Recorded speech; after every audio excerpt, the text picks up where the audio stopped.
Jadi Tuhan tidak mengenal ciptaannya sendiri, Romo. Tuhan sangat mengenal ciptaannya, ya. Bahkan dikatakan sebelum kita dibentuk dalam rahim ibu kita, Tuhan sudah mengenal kita. Silakan baca Yeremia bab 1 ayat 5. Persoalannya adalah sekalipun Tuhan menciptakan kita bahkan dengan sangat sempurna, tidak semua dari kita manusia itu mau berelasi kasih dengan Tuhan, ya kan? Nah, sebagai contohnya, Tuhan sudah datang dalam kehidupan kita. Dia mati di salib memberikan dirinya supaya kita ditebus dan bisa menjadi selamat, ya, karena peristiwa kasih itu. Tapi nyatanya kan tidak semua orang mau menerima peristiwa itu, ya.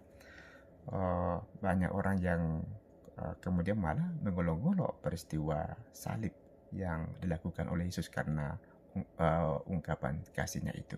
Ada yang mengatakan itu manusia di tiang jemuran, ada yang mengatakan manusia berkolor, dan seterusnya. Nah, kamu bayangkan dengan beriman model ini kira-kira apakah Tuhan akan mengenal kamu? Kan tidak mungkin tahu Tuhan mengenal orang-orang yang berbicara seperti ini, sekalipun dia ciptaan Tuhan. Nah, mengapa bisa terjadi seperti itu?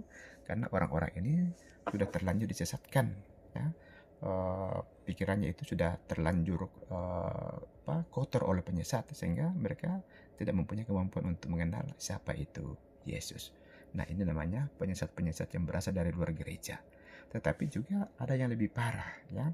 Ada penyesat-penyesat yang juga berasal dari dalam gereja, dan itu yang lebih berbahaya, ya. Yesus memperingatkan bahwa akan datang banyak penyesat yang mengatasnamakannya.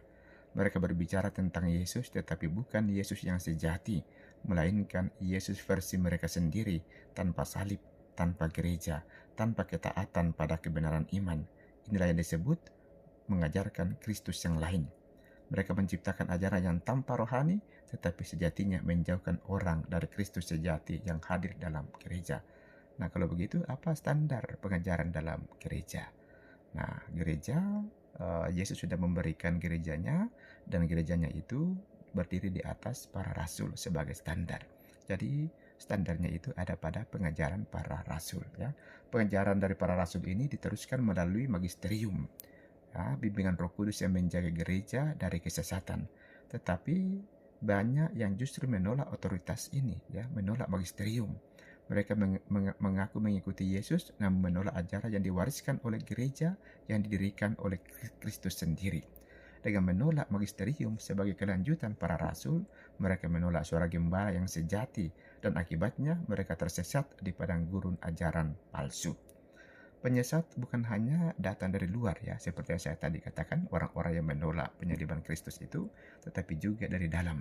Ada oknum yang menyelewengkan ajaran gereja untuk kepentingan diri, kebanggaan, atau tafsir pribadi. Mereka membuat pengajaran yang memisahkan umat dari kebenaran rasuli. Orang yang mengikuti mereka sesungguhnya menjauh dari tubuh Kristus. Dan jika kita terpisah dari tubuh Kristus, bagaimana mungkin kepala, yaitu Kristus sendiri, mengenal kita, ya? Jadi bisa kamu tanya dirimu, kamu mengenal gereja itu mengenal Kristus dari versi mana, ya? Apakah dari versi para rasul atau versi dari pemberontak-pemberontak yang muncul dalam gereja lalu mengajarkan Kristus kepada kamu? Silakan kamu renungkan. Kalau kamu mengikuti standar pengajaran dari pemberontak-pemberontak dalam gereja yang berdasar tidak atas dasar para rasul atau magisterium, maka itu tentu saja, ya, nanti Tuhan bisa mengatakan saya tidak mengenal kamu, ya. Jadi konteksnya seperti itu.